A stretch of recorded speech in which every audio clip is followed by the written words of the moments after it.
Hey everyone, welcome to my video welcome to my video of review of the late Apple's M4 Mac Mini.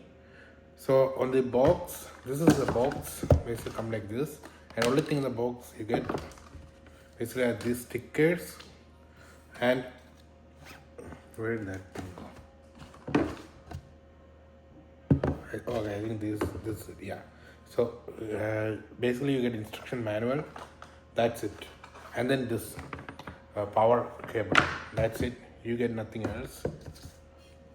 It went here. My bad. Yeah. So you get Mac Mini stickers and stuff as well. So that's what you get. So this Mac Mini has the yeah. So this Mac Mini has 3 Thunderbolt USB-C over here. So as you can see, there's Thunderbolt symbol. This is Thunderbolt 4 and also supports USB 4 as well. Supports HDMI 2.1, 1 GB Ethernet power, and here you have 2 USB. And this is basically light button over here. Oh no, actually my bad. When I say light button, this one is light button. This is actually 3.5 head jack millimeter. Basically, you can use it for a headset and stuff directly. And this does not weigh much. And the power switch, I know everyone joked was here, but actually, since because of this elevation, can easily go do this and do open, turn it on. I tried many times, it wasn't a bother. So now let's get to the price. So this thing cost around 799 Canadian price. For 799, this thing is worth it because of how much fast everything is. Like whether it's Microsoft Edge, third-party stuff or first-party, everything is very fast, responsive. So far, no issue, no crash, nothing.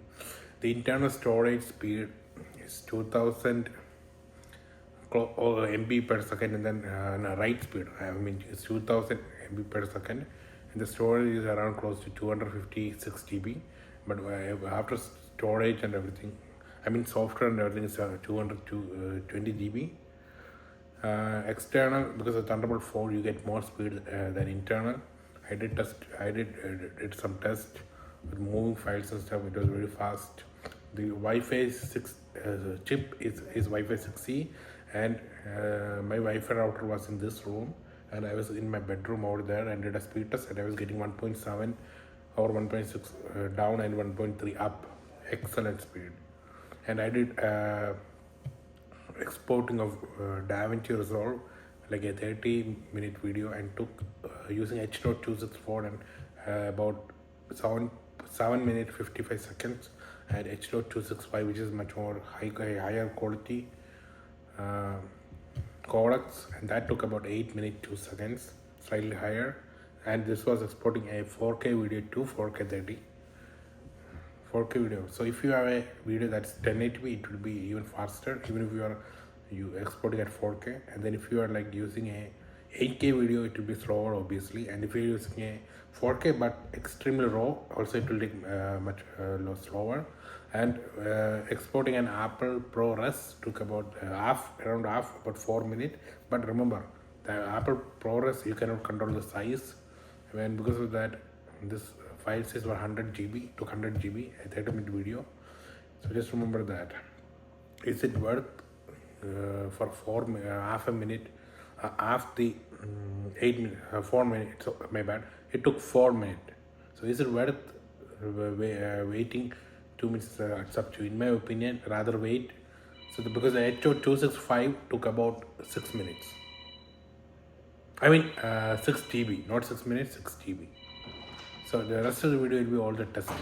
So here's a Mac.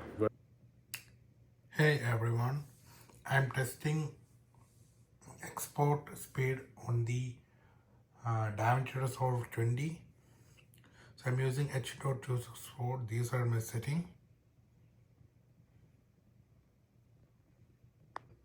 And look how fast it's going to export. It's a 30-minute video, as you can see. It's gonna take about 8 minutes. Hey guys, so H.265 finished with a slightly longer 8 minutes. So now what we're gonna do is we're gonna go with ProRes HQ. ProRes should be faster.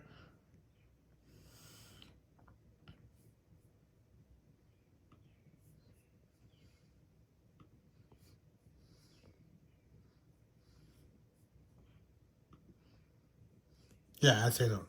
So ProRes. Okay, so the issue with ProRes is that it will take a large size. Whereas H.24 and H.264 and H.265, the file size is much smaller for the same quality. Whereas ProRes will have very large file. So once it's done, I'll show you the large file. Hey guys, so here's the Mac Mini M4. So next we're gonna do is copying the file to one internal storage to external, which is a Thunderbolt 3 device. As you can see, 150 GB per minute. Oops. Where the copy file went? Just a second. Yeah, so here. But I am guessing once it reaches the 100 GB, it will slow down because SSD speed slow down once it reaches a threshold. So since it's a 1 terabyte storage, 100 GB is the limit. If it's 2 terabyte, 200, 4 terabyte, 400, and 8 terabyte, 800 GB.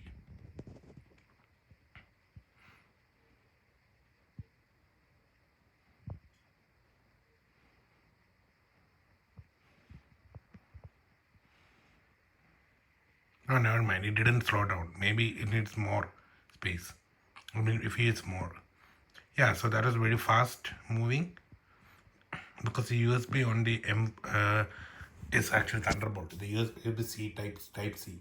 Next, we're going to do a speed test. So this system has Wi-Fi 6E, which is speed test. Sorry about that. It's taking some time.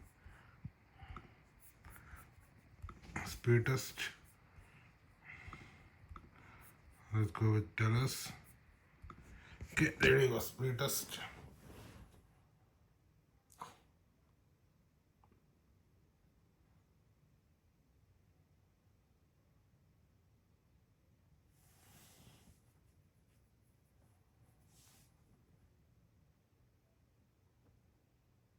So remember, my router is below and there are walls in between. Excellent speed. If your device supported, obviously, and if you have the internet plan. Alright guys, next we're gonna what the hell, man, sorry. Next we're gonna do speed test for hard drives. So what we're gonna do is I'm gonna go select target drive, go and do download, which is internal, open. So drive is selected and then go 5G and start.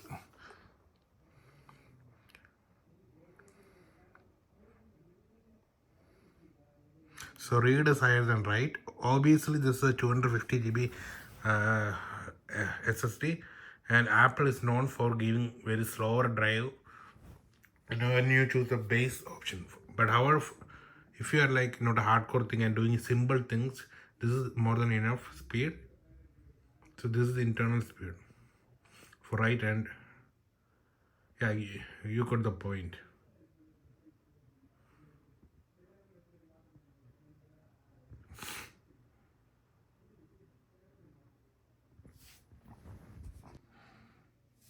Okay, let's stop there, and now let's try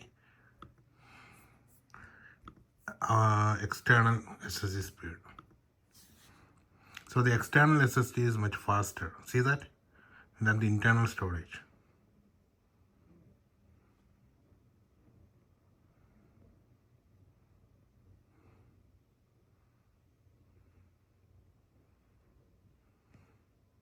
So doing our work externally is better than internally in this system.